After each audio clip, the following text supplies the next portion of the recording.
వేల జనాలు ఎంతో ఆసక్తిగా తిలకిస్తూ ఉన్నారు. మరి ఆ చెడుపై మంచి గెలవడం అనేటువంటి సందర్భం ఇక్కడ జరగబోతా ఉన్నది. మరి ఆడపు రవీందర్ గారు ఇక రావణాసుర సంహారానికి బాణం సంధిస్తా ఉన్నారు. ఒకసారి గట్టిగా జై శ్రీరామ్, జై శ్రీరామ్, జై శ్రీరామ్, జై శ్రీరామ్, జై శ్రీరామ్. మొదటి బాణంతో రావణాసుని యొక్క సంహరణానికి ఇక్కడ నాంది పలికినారు. కాస్త జాగ్రత్తగా వెనకుండండి, ఎందుకంటే దూరం నుంచి బాణం వేస్తున్నారు. ఏమాత్రం ఇండియా కోసదత్తులు కూడా పడేటువంటి అవకాశం ఉంటుంది కాబట్టి మొత్తమే జై శ్రీరామ్. రాక్షస సంహారణం, చెడును నశింపజేసేటువంటి మహోత్కృష్టమైనటువంటి ఘట్టం ఇప్పుడు ప్రారంభమైంది. ఆ యొక్క నిపురవలు మొత్తం రావణాసుని పూర్తిగా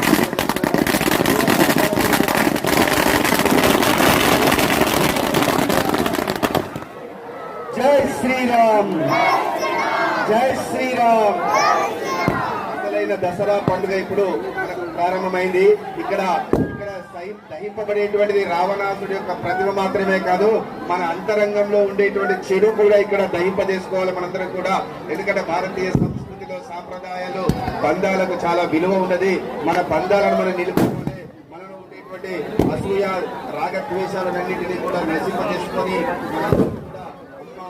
అక్క, తమ్ముడు, భార్య, పిల్లలు ఇలా ప్రతి ఒక్క బంధాన్ని నిలుపుకునే విధంగా ఎలాంటి లేకుండా డబ్బు ఉన్నదా లేదా, ఉన్నవాడా లేనివాడా, ఉద్యోగం ఉన్నదా లేదా, ఇలాంటి ఏ అభిప్రాయం